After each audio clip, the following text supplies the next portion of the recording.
தாய் தமிழ் உறவுகளுக்கு வணக்கம். கார்த்திக் பாலா பேசுகிறேன்.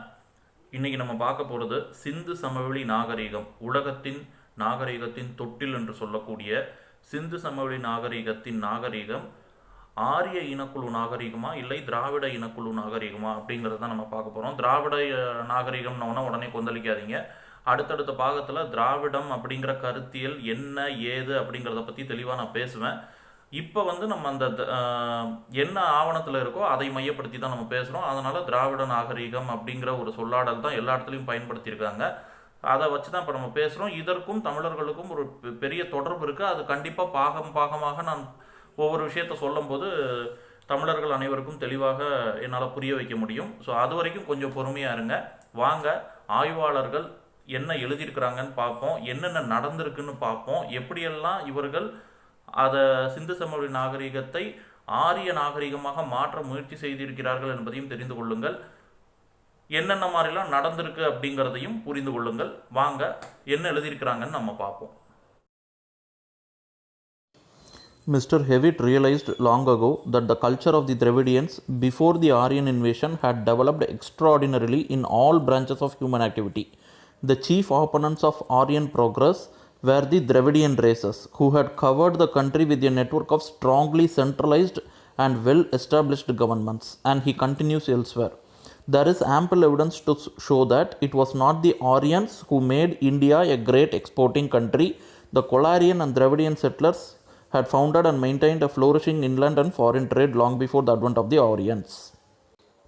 என்ன சொல்கிறாங்க அப்படின்னா, ஆரிய மரபணுவான R1A1 இந்த நிலப்பரப்புக்கு வர்றதுக்கு முன்னாலேயே இந்த ஒட்டுமொத்த நிலப்பரப்பும் நாகரிக வளர்ச்சி அடைந்திருந்தது. அதுவும் மிக செழிப்பாக இருந்தது. வர்த்தகம் நிரம்பி இருந்தது. அதை அனைத்தையும் செய்தது திராவிட இனக்குழு அப்படிங்கிறத ரொம்ப தெளிவாகவே சிந்து சமவெளியை ஆய்வு செய்த ஆய்வாளர்கள் குறித்து வைத்திருக்கிறார்கள் என்பதை தமிழர் குடிகள் தெரிந்து கொள்ளுங்கள். Further, the system of local administration now prevalent in the country is considered to be of Dravidian origin. Hewitt speaks of the 6 groups of 5 men who were ruling the cities, also mentioned by Strabo and in the Mahabharata, whose remnants are still found in the modern panchayats as of Dravidian origin. இங்கே இருக்கக்கூடிய நிர்வாகம் எல்லாமே பார்த்திங்கன்னா திராவிட இனக்குழு தான் ஆளுமை செய்திருக்கிறார்கள். அதே போன்று இன்றைக்கி ரெம்னன்ஸ் ஆர் ஸ்டில் ஃபவுண்ட் அப்படின்னா அதனுடைய எச்சங்கள், அதாவது அந்த காலத்தில் இருந்தவர்கள் இப்போ இல்லைனாலும் அதனுடைய எச்சங்கள் எல்லாமே திராவிட இனக்குழுவை தான் குறிக்கிறதை தவிர்த்து ஆரிய மரபணுவான R1A1 குறிக்கவே இல்லை அப்படிங்கிறத தான் இவங்க பதிவு பண்ணுறாங்க இன்டைரக்டாக. The Dravidian influence in the field of Sanskrit literature is every day clearer. We do not speak here of Sanskrit language. We are of opinion that many passages, at least which we now read in Sanskrit works, from Vedic literature down to Puranic works, are mere translations from ancient Dravidian works now lost. ரொம்ப தெளிவாகவே சொல்லிவிட்டார்கள். இன்று ஆரிய மரபணுவை சார்ந்த R1A1 எழுதிய அத்தனை விடயங்களும் திராவிடர்களுடைய திராவிடியன் ஒர்க்ஸ். அதை தான் இவர்கள் இவர்களுக்கு தகுந்த மாதிரி மாற்றி எழுதியிருக்கிறாங்க. ஆனால் மூலத்தை அழித்திருக்கிறார்கள். நவ் லாஸ்ட் அப்படின்னும் அதை பதிவு பண்ணியிருக்காங்க. இதுதான் இன்றைக்கி நடந்துக்கிட்டும் இருக்குது அப்படிங்கிறத தெளிவாக தமிழர் குடிகளும் தெரிந்து கொள்ளுங்கள். It seems very probable that the origin of this myth is pre-Aryan and thus the greatest of the Vedic myth is pre-Aryan. Aryan தான் இதெல்லாம் கண்டுபிடிச்சாங்கிற ஒரு மாயை உருவாக்கி வச்சுருக்காங்க. ஆனால் இவருடைய பாயிண்ட் ஆஃப் வியூ என்ன, totally different point of view. Professor Sten Konow இவர் என்ன கன்க்ளூட் பண்ணுறாரு அப்படின்னா, வேதிக் காட் இந்திராவே ஆரியர் கிடையாது, அவர் இந்த நிலத்தோட ஒரு தெய்வமாக தான் பார்க்கப்பட்டார் அப்படிங்கிற மாதிரி பதிவு செஞ்சுருக்காரு. அது நம்மளுடைய இலக்கியங்கள்லேயே தெளிவாக சொல்லுது. இந்திரன் அப்படிங்கிறது ஒரு பதவி. அது எண்ணிலடங்கா இந்திரர்கள் இந்த நிலப்பரப்பில் வாழ்ந்திருக்கிறார்கள்னு தெளிவாகவே சொல்லிட்டாங்க. அதே தான் இவரும் பதிவு பண்ணியிருக்காரு. இது போக this borrowing of Dravidian culture by the Aryas which proves the mythical character of the Aryanization of India. அதாவது திராவிடர்களின் நாகரீகத்தை ஆரியர்கள் ஆட்டையாக போட்டிருக்காங்க அப்படிங்கிறது தான் இதனுடைய அர்த்தம். ப்ரொஃபஸர் பானர்ஜி அவர் என்ன சொல்கிறாருன்னா, Indo Aryans came to India is very small numbers and they did not make any attempt at preserving the purity of their stock. From the very beginning they admitted tribes of foreign or mixed origin into their communities and the statements of the present day. அதாவது வெளியிலிருந்து வந்த barbarian ஆரிய மரபணுவை சார்ந்த R1A1 கும்பல்கள் என்ன பண்ணியிருக்காங்கன்னா, இங்கே இருக்கக்கூடிய பழங்குடிகளோடு பயங்கரமாக கலப்பாயிருக்காங்க அப்படிங்கிறத இவர் பதிவு பண்ணுறாரு. இதில் ஒரு பேர் இருக்குது பாருங்கள், சுவாமி அப்படிங்கிற ஒரு பேர். அவர் யார் அப்படின்னு பார்த்தீங்கன்னா, இந்த சிந்து சமவெளி நாகரிகத்தை எப்படியாவது ஆரிய நாகரிகமாக மாற்ற பல ரிசர்ச் ஆர்டிக்கிள் எழுதியிருக்காரு. அது போக சுவாமி மட்டும் கிடையாது, நிறைய வட இந்தியர்கள் ஆரிய மரபணுவை சார்ந்தவர்கள் சிந்து சமவெளி நாகரிகம் ஆரிய நாகரிகம்னு சொல்கிறதுக்கு ஏகப்பட்ட விஷயங்கள் செய்திருக்கிறார்கள். இந்தியா இன்றைக்கும் செய்து கொண்டிருக்கிறார்கள். ஆனால் அதை அதாவது இவங்க செஞ்ச எல்லா விஷயத்துக்கும் உலக ஆய்வாளர்கள்லாம் என்ன பதில் சொல்லியிருக்காங்க அப்படிங்கிறத தமிழர்கள் தெரிந்து கொள்ளுங்கள். உலக ஆய்வாளர்களின் பதில், அதாவது சுவாமி சங்கரானந்தா சிந்து சமவெளி நாகரிகம் ஆரிய நாகரிகம் அப்படிங்கிறதுக்கு என்னெல்லாமோ பண்ணி எதெல்லாமோ கொடுத்துருக்காப்புல. ஆனால் அதையெல்லாம் இவர்கள் எப்படி பார்த்திருக்கிறார்கள் பாருங்கள். Because of his original bias the Indus civilisation is Aryan, because of him all is Aryan in India, all the scripts of the world are derived from the Aryan. இவர் ஆரியன் தான் எல்லாமே செஞ்சாங்கிற ஒரு முடிவெடுத்து அதன் பின் தான் இவர் ஆய்வே செஞ்சிருக்கார் அப்படிங்கிற மாதிரி பதிவு பண்ணியிருக்காங்க. To support his thesis he disturbs the chronological succession of events placing the tantras as we have seen prior to the Vedas. அவருடைய thesis உண்மையாக்கணும் அப்படிங்கிறதுக்காக கண்ணா பின்னான்னு என்னென்னலாமோ இந்த தந்த்ராஸ் இதெல்லாம் போட்டு குழப்பியிருக்காரு அப்படிங்கிற மாதிரி பதிவு பண்ணுறாங்க. He maintains an artificial theory for the formation of Sanskrit which is absolutely unscientific and thoroughly untenable. அதாவது சமஸ்கிருத வார்த்தைகளை சம்பந்தமே இல்லாமல் சிந்து சமவெளி நாகரிகத்திற்கு அர்த்தமாக கொடுத்து ஒரு அறிவியல் பூர்வமாகவே அவர் அவர் செய்யலை. அவருடைய ஆய்வு அதை ஏற்புடையதாகவே தெரியலை அப்படிங்கிற மாதிரியும் பதிவு பண்ணுறாங்க. கடைசி பாயிண்ட் பாருங்கள். he is not consistent in the phonetic values he gives to the signs, nor does he translate all the signs or keep them in the same order of the inscription. He omits or transforms them as he pleases. அதாவது அவருக்கு தகுந்த மாதிரி எல்லாத்தையும் சம்பந்தமே இல்லாமல் ஒரு கோர்வையான ஒரு எழுத்து அர்த்தங்கள் எதுவுமே இல்லை. அவராக இதுதான் அதுதான் சொல்லி என்னென்னலாமும் பண்ணியிருக்காரு அப்படிங்கிறதெல்லாம் சுட்டி காட்டி நீ சொல்கிறது பொய், ஒரு லாஜிக்கே இல்லை நீ பண்ணுற ஆய்வில் அப்படிங்கிற மாதிரி சுவாமி சங்கரானந்தாவை கழுவி ஊற்றிருக்காங்க. இதே மாதிரி தான் ஏகப்பட்ட ஆய்வாளர்கள் சமஸ்கிருதத்தை தூக்கி பிடித்து அதை வைத்து சிந்து சமவெளி நாகரிகம் ஆரிய நாகரிகம்னு சொல்ல முயற்சி செஞ்சு இன்ன வரைக்கும் அயல்நாட்டு அறிஞர்கள் யாருமே இதை ஒற்றுக்கொள்ள மறுக்கிறார்கள், ஏற்கவே இல்லை அப்படிங்கிறது தான் நிதர்சனமான உண்மை. அதை எப்படியாவது மாற்றணும் அப்படிங்கிறதுக்காக தான் ஒரு மிகப்பெரிய அரசியல் இன்றைக்கி பல விதமாக தமிழகத்தை, முக்கியமாக தமிழர் வரலாறை அழிக்க முயற்சி செய்து கொண்டிருக்கிறார்கள் என்பதை உணர ஆரம்பிங்க அப்படிங்கிறத தான் நான் சொல்லணும்னு நினைக்கிறேன். முதல் பாயிண்ட்டை பாருங்கள். The remains of Mohenjodaro and Harappa are certainly non Aryan. இதை யார் சொல்கிறா அப்படின்னு பார்த்தீங்கன்னா, முதலாக இந்த சிந்து சமவெளி நாகரிகத்தை ஆய்வு செய்த சர் ஜான் மார்ஷல் என்பவர் அப்படிங்கிறவர் பதிவு பண்ணுறாரு. அதே போன்று the remains of Mohenjodaro are most likely Dravidian அப்படின்னும் பதிவு பண்ணுறாரு. Prior to the Aryan invaders there had been in India 3 races. அதாவது ஆரிய மரபணு R1A1 இந்த நிலப்பரப்புக்கு வர்றதுக்கு முன்னால் இந்த நிலத்தில் 3 முக்கியமான மரபணுக்கள் இருந்திருக்கிறது. அது என்னென்னு பார்த்தீங்கன்னா, நீக்ரிட்டோஸ், ஆஸ்ட்ரிக் ட்ரைப்ஸ், திரவிடியன்ஸ் அப்படின்னு பதிவு பண்ணுறாரு.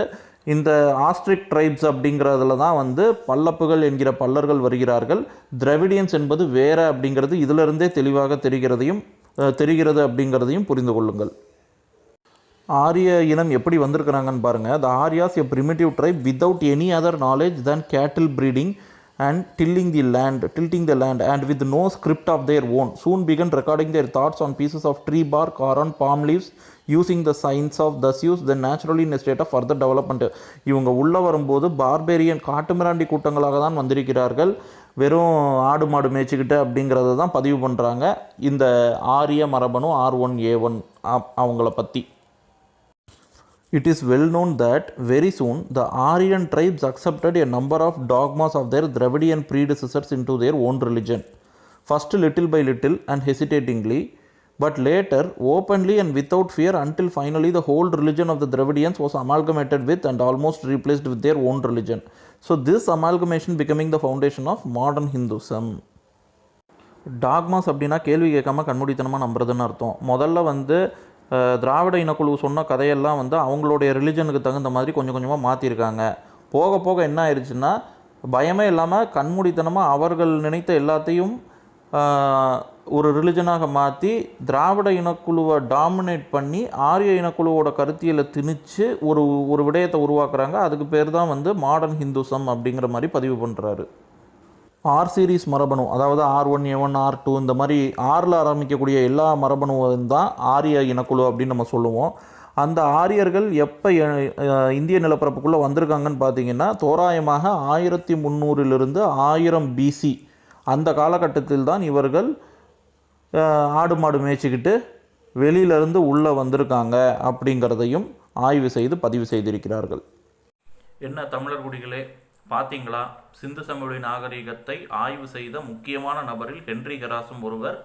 இவர் கிட்டத்தட்ட ஒரு 17 வருடங்களாக சிந்து சமவெளி நாகரிகத்தை ஆய்வு செய்து அந்த புத்தகத்தை வந்து எழுதியிருக்கிறார். பல விஷயங்களை வந்து அதை டீகோட் செஞ்சு நிறைய விஷயங்களை அவர் வந்து முயற்சி பண்ணி வெளியே தெரிவிச்சிருக்காரு. அவர் சொன்ன விஷயத்தை தான் இப்போ நம்ம படித்தோம். இது போக இதிலிருந்து நமக்கு தெரிஞ்சுக்கக்கூடிய விஷயம் என்ன அப்படின்னா, ஆரிய மரபணு, அதாவது ஆரிய இனக்குழு மரபணுவான ஆர் சீரீஸ், R1, A1 இருக்கட்டும், இல்லை R2, ஆரில் என்ன ஒரு சீரீஸ் வந்தாலும் அவர்கள் வெளியிலிருந்து வந்தவர்கள். அவர்களுடைய நாகரீகம் சிந்து சமவெளி நாகரீகம் இல்லை. அந்த R1, A1 மரபணுக்கு சொந்தக்காரர்களாக இருக்கக்கூடியவர்களுக்கும் அதாவது இங்கே இருக்கக்கூடிய இந்திய நிலப்பரப்பு நாகரீகத்திற்கும் எந்த ஒரு சம்பந்தமும் இல்லை அப்படிங்கிறது தெளிவாக தெரிகிறது. ரெண்டாவது, பல்லர்கள் தங்களிடம்தான் R1, A1 மரபணு இருந்து அதுதான் வந்து பிராமணர்கள் கிட்ட இப்போ இருக்குது அப்படிங்கிற மாதிரி சொல்கிறாங்க. R1, A1 பல்லர்கள் கிட்ட இருந்தால் அவர்களும் கண்டிப்பாக தமிழர் இந்த இந்திய நிலப்பரப்போட வரலாற்றில் வரமாட்டார்கள் அப்படிங்கிறது தெளிவாக புரிந்து கொள்ளுங்கள். இப்போ இவங்க மூலமாலாம் வந்து அவங்க பிராமணர்களுக்கு வரல, பிராமணர்கள் மூலமாக தான் இவங்களுக்கு வந்திருக்குங்கிறது தான் வரலாற்று ரீதியாக நமக்கு பார்க்கும்போது புரிகிற ஒரு விஷயமாக இருக்குது. அது மட்டும் இல்லாமல் இந்திய நிலப்பரப்பில் நாகரிகத்தை வளர்த்த இனக்குழு என்னன்னா திராவிடியன் இனக்குழு அப்படிங்கிறது தான் வரலாறு. இப்போ பல்லர்கள் என்று சொல்லக்கூடியவர்கள் எதில் வருவாங்க அப்படின்னு பார்த்தீங்கன்னா ஆஸ்ட்ரோ ஏஷியாட்டிக் குரூப், அதாவது இந்த ஆஸ்ட்ரலாய்டுன்னு சொல்லக்கூடிய அந்த குழுக்குள்ளே தான் வருவாங்க. அவர்கள் நாகரிகத்தை வளர்த்தவர்கள் கிடையாது. அவர்கள் நாகரிகத்தை வளர்க்கவில்லை அப்படிங்கிறது வந்து இதிலிருந்தே தெள்ள தெளிவாக தெரிந்து விட்டது. R1, A1 தான் பல்லர்கள்கிட்ட அதிகமாக இருக்குன்னு அவங்களே ஒற்றுக்கொள்கிறார்கள். We have a phylogenetic relationship with Brahmins அப்படின்னு. அதனால் தமிழர் வரலாறுக்கும் சரி இந்திய வரலாறுக்கும் சரி பல்லர்கள் எந்த ஒரு இடத்திலும் தொடர்பு இல்லை அப்படிங்கிறது தான் தெளிவாக நமக்கு புரியுது. ஏன்னா இவங்க வந்து ஒரு ட்ரைப்ஸாக தான் இருந்திருக்காங்களே தவிர்த்து நாகரிக வளர்ச்சிக்கோ இல்லை இவர்கள் மன்னர்களாகவோ இல்லை வட இந்திய மன்னர்களாகவோ இல்லை மூவேந்தர்களாகவோ தமிழர் வரலாற்றிலாகவோ எந்த ஒரு இடத்திலும் இவர்கள் இல்லை அப்படிங்கிறது வந்து இவர்கள் சொல்லுகின்ற பொய் வரலாறை வைத்தே நம்ம வந்து இவங்க இல்லை அப்படிங்கிறது தெளிவாக நம்மளால் உறுதிப்பட சொல்லிட முடியுது. ஸோ இந்த முதல் விஷயத்திலேயே வந்து இவர்கள் அடிபட்டு போய்விட்டார்கள். நாகரிக வளர்ச்சி இந்திய நிலப்பரப்பில் உருவானதற்கு காரணம் திராவிட இனக்குழுவை சார்ந்தவர்கள். அதில் ஆரிய பிராமணர்களான அந்த ஆர் சீரீஸ் மரபணுவும் கிடையாது, பல்லர்களும் கிடையாது அப்படிங்கிறது தெள்ள தெளிவாக சிந்து சமவெளி நாகரிகத்தின் மூலமாக அந்த ஆய்வின் மூலமாக கிடைக்கப்பெற்ற தகவல்களின் மூலமாக நாம் புரிந்து கொள்ளக்கூடிய ஒரு விடயமாக இருக்கு. ஏன்னா முடிவை நம்ம முதல்ல சொல்லிட்டோம். இனி நம்ம பார்க்க போறது வந்து தமிழர் வரலாறு, அதாவது இந்த இந்திய நிலப்பரப்பில் நடந்த வரலாறு. இந்த வரலாற்றில் 2 பேர் எலிமினேட் ஆயிட்டாங்க. ஒருத்தர் யாரு, 2 பேர் யாரு அப்படின்னு பார்த்தீங்கன்னா இந்த ஆரிய மரபணுவை சார்ந்த அந்த ஆர் சீரீஸ் பிளட்டும் சரி ட்ரைப்ஸாக இருக்கக்கூடிய பல்லர்களும் சரி இவர்கள் இருவருமே நாகரிகத்தை வளர்த்த கருத்தியலிலிருந்து வெளியேறி விட்டார்கள் அப்படிங்கிறது தான் நம்ம இந்த ஆய்வுகளை எல்லாம் பார்க்கும்போது தெளிவாகவே தெரியுது இல்லையா? இது எதுவும் நம்ம வந்து சும்மா யோசிச்சுக்கிட்டு யூகத்தில் அடிப்படையில் பேசிக்கிட்டு அந்த மாதிரிலாம் நம்ம எதுவும் பண்ணல. அதான் எல்லாம் ஒரே அஜெண்டாவில் செயல்படுறீங்க. திராவிடம், ஆரியம், தமிழ் தேசியம் எல்லாம் ஒரே அஜெண்டாவில் வந்து அவங்க என்ன புரோட்டோக்கால் கொடுக்குறாங்களோ அதை வந்து எப்படியாவது வந்து அமல்படுத்த ஒத்த காலில் நின்று செயல்பட்டுக்கிட்டு வரீங்க. ஆனால் தமிழர் வரலாற்றை அவ்வளோ எளிதாக யாரும் அழித்து விட முடியாது. கண்டிப்பாக வந்து இனி வரக்கூடிய விடயத்தில் சிந்து சமவெளி நாகரிகத்திலிருந்து தமிழர்களுடைய வரலாற்றை சொல்வதற்கு ஏராளமான ஆவணங்கள் இருக்கிறது அப்படிங்கிறத ஒட்டுமொத்த தமிழர்களும் புரிந்து கொள்ளுங்கள். இனி வரப்போகிற பாகத்தில் ஒவ்வொன்றா நம்ம பார்ப்போம். நன்றி. வாழ்க தமிழ், வெல்க தமிழர் குடிகள்.